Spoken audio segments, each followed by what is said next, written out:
Historia del fundamentalismo, por el pastor Francisco Tremaria. Lección 7. La ofensiva política y el fundamentalismo social, 1974-1999. Propósito de la lección. Analizar el reingreso del fundamentalismo a la arena pública tras décadas de relativo aislamiento político, comprendiendo las motivaciones teológicas, las estrategias organizativas y los desafíos éticos que planteó la participación política organizada. El estudiante evaluará críticamente el legado de este periodo, incluyendo sus logros, sus contradicciones internas y las lecciones perdurables para el compromiso público del remanente fiel. Fundamentalismo y política. La ofensiva por la moralidad social. 1974-1999. De la separación introspectiva al activismo militante en la plaza pública. Bienvenidos a la séptima lección de nuestra serie sobre la historia y doctrina del fundamentalismo bíblico. Hoy abordamos un periodo de transformación radical en la estrategia del movimiento, el paso de décadas de relativo aislamiento político a una ofensiva organizada en la plaza pública. Entre 1974 y 1999, el fundamentalismo despertó de su retiro estratégico y reingresó a la arena pública como una fuerza organizada, movilizando a millones de creyentes en defensa de lo que percibía como los valores morales fundamentales de la civilización occidental. Como dice Proverbios, cuando los justos dominan, el pueblo se alegra, mas cuando domina el impío, el pueblo gime. Esta lección analiza las causas, el desarrollo y las consecuencias de este retorno a la política. El cambio de paradigma. Dos eras del fundamentalismo. Para comprender la magnitud de este cambio, debemos contrastar dos eras del fundamentalismo. Entre 1925 y 1970, tras el trauma del juicio de Scopes, el movimiento adoptó la postura de una subcultura marginada. Su enfoque era la supervivencia y la separación estricta de un mundo secular que lo había ridiculizado.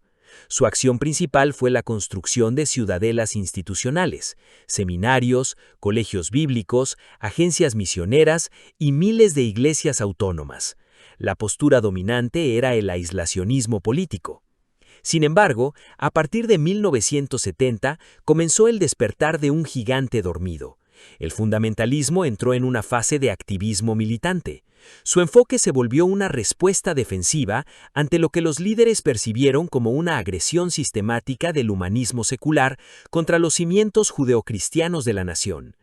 Millones de creyentes formados en los enclaves educativos reingresaron organizadamente a la plaza pública. La política pasó a ser concebida como un campo de batalla moral ineludible. El insight histórico crucial es este. La ofensiva política fundamentalista no fue una innovación doctrinal espontánea, ni una contradicción de la separación bíblica.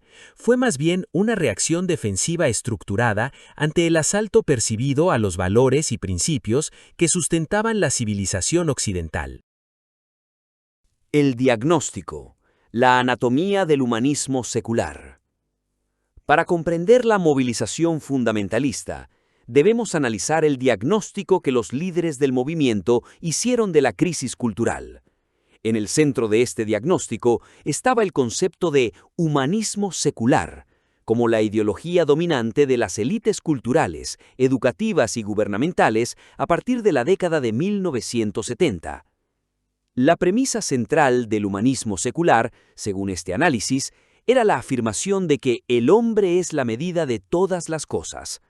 Esta premisa producía tres consecuencias devastadoras. Primera, la moralidad relativa, la ausencia de un estándar divino objetivo para distinguir el bien del mal. Segunda, la verdad negociable, donde la ética se adapta a la conveniencia social y al consenso cambiante. Tercera, la intolerancia secular, donde el único pecado imperdonable es sostener que existe una verdad absoluta, especialmente una verdad revelada por Dios. ¿Cuál era la raíz de este humanismo secular? Los fundamentalistas lo identificaron con el modernismo teológico, la negación de la inerrancia bíblica y la autoridad sobrenatural que había comenzado en los seminarios liberales del siglo XIX, y que para la década de 1970 se había convertido en la cosmovisión dominante de las élites culturales. Lo que antes era una herejía confinada a las aulas académicas, ahora gobernaba las instituciones de poder. Los 4 frentes catalizadores. La crisis cultural. 4 frentes específicos actuaron como catalizadores de la movilización fundamentalista. El primero fue la revolución sexual. El movimiento contracultural de los años 60, con su lema de amor libre y su rechazo a las estructuras tradicionales, había penetrado la corriente principal de la sociedad estadounidense. Las tasas de divorcio se disparaban, la cohabitación antes del matrimonio se normalizaba y la pornografía se volvía cada vez más accesible. Para los fundamentalistas, estos no eran meros cambios sociales, eran un rechazo abierto al orden de la creación establecido por Dios. El segundo frente fue la decisión de la Corte Suprema en el caso Roe v. Wade en 1973. La legalización del aborto a nivel nacional fue, para el fundamentalismo, la gota que colmó el vaso. No era solo una mala política pública, era la institucionalización del asesinato de inocentes, la consagración legal de una práctica que las Escrituras condenan implícitamente como la destrucción de una vida creada a imagen de Dios. Este fallo fue visto teológicamente como el equivalente moderno del sacrificio de niños a Moloch.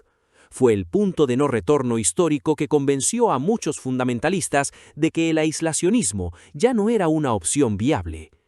El tercer frente fue el avance del movimiento homosexual. Aunque el activismo homosexual organizado existía desde antes, fue en los años 70 cuando comenzó a ganar visibilidad e influencia política. Los intentos de aprobar ordenanzas que protegían la orientación sexual como un derecho civil fueron percibidos como un asalto directo a la ortodoxia bíblica innegociable sobre la sexualidad humana, basada en Romanos 1 y 1 Corintios 6. El imperativo teológico, sal y luz. Ante este diagnóstico se produjo un cambio radical en la interpretación del papel del creyente en la sociedad. En el pasado, representado por el famoso sermón de Jerry Falwell de 1965, titulado Ministros y Marchas, la postura dominante era: nuestro trabajo es ganar almas, no reformar la sociedad. Esta era una posición de aislacionismo político basado en una interpretación restrictiva del mandato de ser sal y luz. Sin embargo, para la década de 1970 se produjo un cambio exegético significativo. La reinterpretación de Mateo 5, 13, 16 llevó a un nuevo paradigma. La sal no solo sazona, preserva a la sociedad política de la corrupción total. La luz no solo ilumina en privado, expone activamente las tinieblas morales en la esfera pública. El nuevo paradigma fue contundente. La pasividad política es complicidad. Si la sal deja de sazonar y la luz se esconde bajo un almud, la corrupción y las tinieblas inevitablemente prevalecerán. Por lo tanto, votar e influir legislativamente se convirtió en un mandato ineludible de responsabilidad cristiana. El mandato de ser sal y luz no podía limitarse a la esfera privada, tenía implicaciones públicas y políticas ineludibles. Jerry Falwell y la mayoría moral, 1979. La figura central en la movilización política del fundamentalismo fue Jerry Falwell, pastor de la Iglesia Bautista de Thomas Road en Lynchburg, Virginia. Varios catalizadores impulsaron su transformación de aislacionista a activista. La decisión de Roe v. Wade, las presiones del IRS sobre las escuelas cristianas que amenazaban con quitarle su estatus de exención de impuestos, y las advertencias proféticas de Francis Schaeffer a través de sus libros y series cinematográficas. En 1979, Falwell fundó La Mayoría Moral, Moral Majority, una organización política diseñada para movilizar a los votantes conservadores, no solo fundamentalistas, sino también católicos, judíos ortodoxos, mormones y otros. Los objetivos de esta maquinaria política eran 4. Primero, movilizar, transformando a millones de creyentes apolíticos en votantes activos registrados. Segundo, informar, distribuyendo guías de votación estructuradas por valores familiares, que calificaban a los candidatos según sus posiciones en temas clave como el aborto, la defensa de la familia, el apoyo a Israel y la oposición al comunismo. Tercero, presionar, apoyando activamente a candidatos pro vida y pro familia y oponiéndose a aquellos que promovían la agenda secular. Cuarto, cambiar la narrativa cultural, rompiendo el silencio público del creyente en los medios y presentando una visión bíblica para la sociedad. El impacto fue inmediato y significativo. En las elecciones de 1980, la organización afirmó haber registrado entre 2 y 3 millones de nuevos votantes conservadores. Se le atribuyó un papel clave en la victoria de Ronald Reagan sobre Jimmy Carter. La mayoría moral forzó al Partido Republicano a incluir en su plataforma nacional posiciones explícitamente pro vida y pro familia, demostrando que los fundamentalistas ya no eran ciudadanos de segunda clase, sino un bloque de poder ineludible. El dilema ético, la estrategia de la cobeligerancia. La creación de la mayoría moral generó un dilema ético profundo dentro de las filas del fundamentalismo más estricto. La doctrina de la separación bíblica, que tanto había costado definir y defender, parecía ahora ser puesta a un lado en aras de la efectividad política. Falwell propuso el concepto de cobeligerancia, la idea de que se podía establecer una alianza temporal con grupos con los que se tenían profundas diferencias teológicas, católicos, mormones, judíos, para luchar juntos por objetivos morales y políticos comunes como la abolición del aborto. Falwell argumentaba que la mayoría moral no era una iglesia, sino una organización política de ciudadanos preocupados. La cooperación en el ámbito político no implicaba aprobación teológica ni comunión eclesiástica. Sin embargo, para los fundamentalistas más escrupulosos, la distinción era peligrosamente sutil. La pregunta crítica era, ¿podía un bautista fundamental sentarse en la misma mesa con un mormón que niega la Trinidad y la deidad de Cristo y presentarse como aliado sin que eso implicara un reconocimiento de su legitimidad religiosa? La tensión entre la pureza doctrinal y la separación bíblica en un lado de la balanza y el pragmatismo y el impacto político en el otro lado definió gran parte del debate interno del movimiento durante este periodo. ¿Se puede compartir la trinchera política sin comprometer la legitimidad religiosa del mensaje evangélico? Arquitectos de la ofensiva política. Falwell no estuvo solo en esta movilización. Otros líderes y organizaciones jugaron papeles cruciales. Tim LaHaye, pastor bautista y más tarde autor de la exitosa serie de ficción Left Behind, fue un estratega clave del activismo político fundamentalista. En 1981 fundó la American Coalition for Traditional Values, ACTV, una organización que buscaba coordinar los esfuerzos políticos de diferentes grupos conservadores. La estrategia clave de LaHaye fue el análisis intelectual, definir la lucha no como un simple debate político-legislativo, sino como una guerra de cosmovisiones absoluta por la mente y el alma de la nación. James Dobson, aunque no era un fundamentalista en el sentido eclesiástico estricto, era psicólogo y miembro de una iglesia evangélica no denominacional. Su organización, Focus on the Family, fundada en 1977, se convirtió en una de las voces más influyentes en la defensa de la familia tradicional. Su estrategia clave fue la influencia mediática y doméstica, llegando a millones de hogares a través de su programa diario de radio. Defendió la férrea protección de la patria potestad frente al Estado y promovió masivamente la educación en el hogar. Pat Robertson, un ministro bautista y empresario de medios, fundó la Christian Broadcasting Network, CBN, y el programa The 700 Club. En 1988, Robertson se postuló para la presidencia de Estados Unidos y, aunque no ganó la nominación republicana, su campaña demostró el poder de movilización de los evangélicos. Tras su campaña, fundó la Christian Coalition en 1989, que bajo el liderazgo de Ralph Reed se convirtió en la organización política cristiana más efectiva de los años 90. Su estrategia clave fue la maquinaria de bases, grassroots, movilización electoral hiperlocal, distribución masiva de guías de votación en iglesias y organización a nivel de distrito electoral. La iglesia electrónica, el motor mediático. El activismo político del fundamentalismo coincidió con y se benefició enormemente del surgimiento de la iglesia electrónica.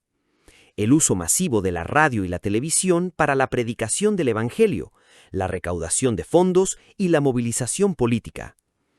Fenómenos como The 700 Club de Pat Robertson y The Old Time Gospel Hour de Jerry Falwell se convirtieron en herramientas supremas de alcance masivo. Sin embargo, aunque en principio partió de una buena iniciativa con programas edificantes, la búsqueda creciente de métricas televisivas, la acumulación de capital financiero masivo y la influencia cada vez mayor de tendencias ajenas al fundamentalismo generaron un efecto de erosión. El éxito mediático comenzó a desplazar la ortodoxia teológica estricta.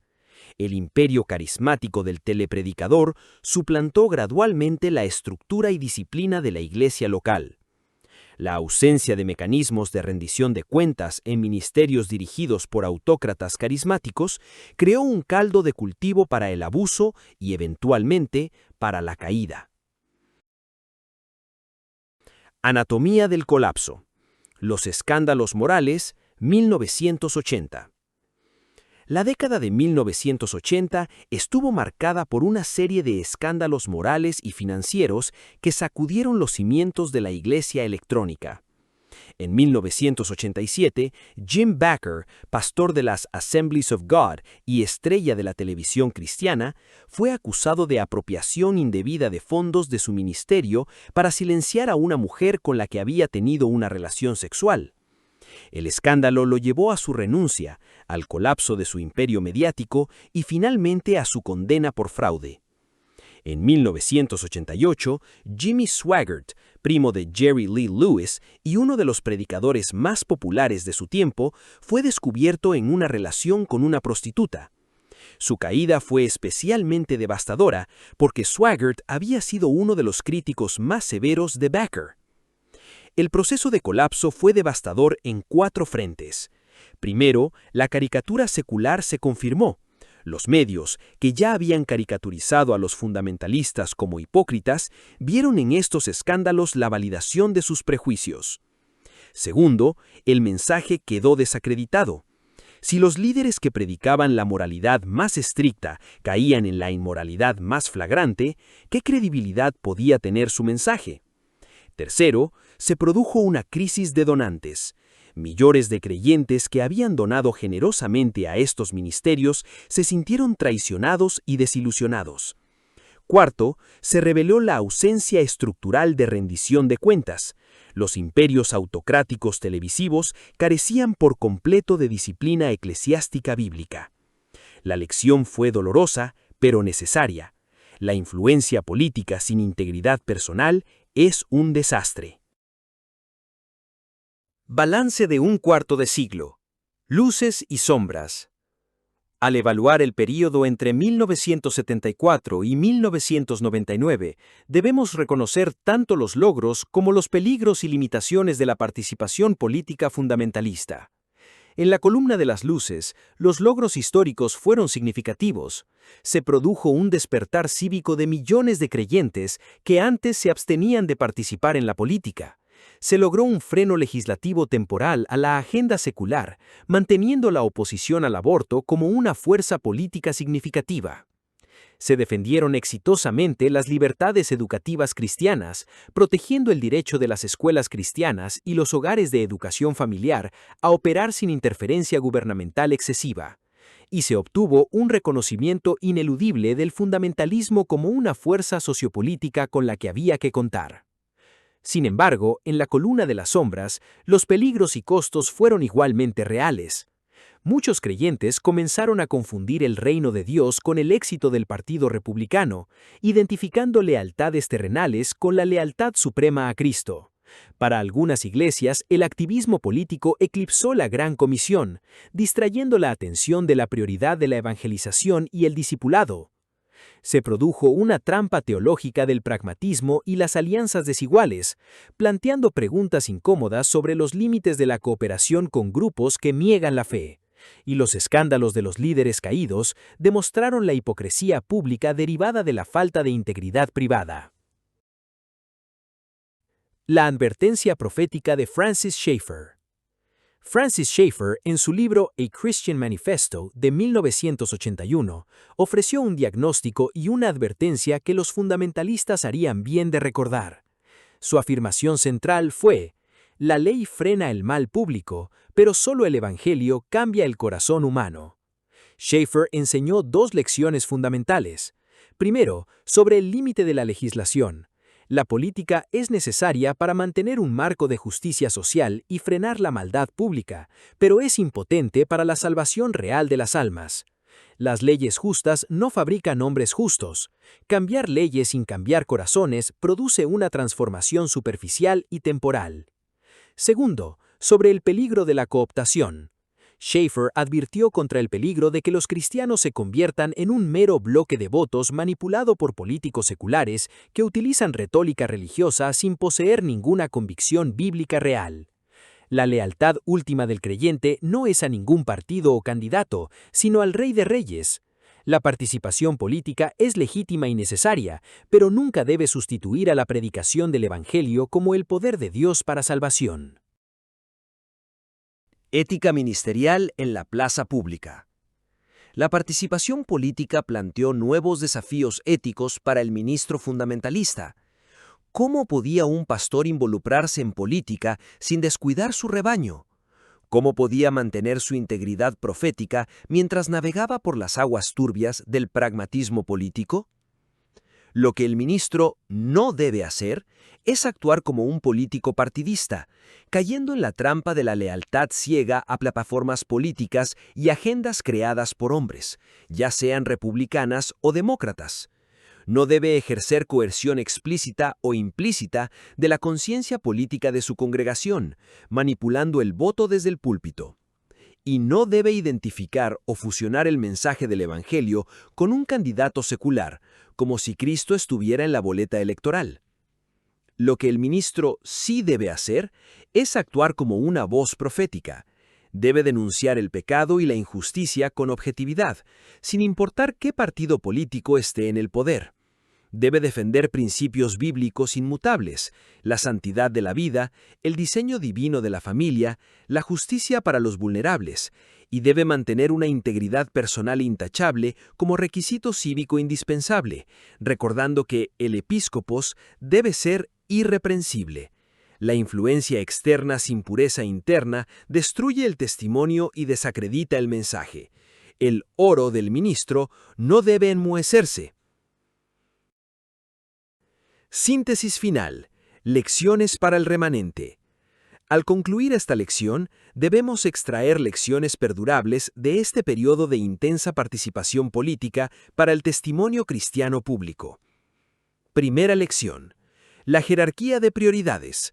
La participación política ciudadana es legítima y necesaria, pero eternamente subordinada a la misión principal de la Iglesia, la formación de discípulos y la predicación del Evangelio. Cambiar leyes sin cambiar corazones produce una transformación superficial y temporal. Segunda lección. La integridad como fundamento absoluto. Los escándalos de los años 80 demostraron que la influencia externa, sin pureza interna y rendición de cuentas, destruye el testimonio y desacredita el mensaje. El oro del ministro no debe enmohecerse. Tercera lección. La lealtad escatológica. Ningún partido político encarna plenamente el reino de Dios. La esperanza cristiana suprema reside en el retorno de Cristo, no en la victoria de un gobierno humano. Los creyentes pueden apoyar a candidatos y políticas que se alineen con los principios bíblicos, pero su esperanza no está en ningún gobierno humano. Cerramos con las palabras del profeta Miqueas. Oh hombre, el que ha declarado lo que es bueno, ¿y qué pide Jehová de ti? Solamente hacer justicia, y amar misericordia, y humillarte ante tu Dios. La justicia incluye la defensa de los inocentes en el ámbito público. La misericordia incluye la compasión para los vulnerables. Y la humillación ante Dios nos recuerda que nuestra dependencia última no está en el poder político, sino en la gracia soberana de aquel que gobierna todas las naciones. Que el Señor nos conceda la sabiduría para ser fieles en todas las arenas, la iglesia, la familia, la cultura y la política, mientras aguardamos la manifestación gloriosa de nuestro gran Dios y Salvador, Jesucristo. Y así llegamos al final de esta lección. Espero que haya sido de mucho provecho para cada uno de ustedes. Nos vemos en la próxima y última clase. Dios les bendiga.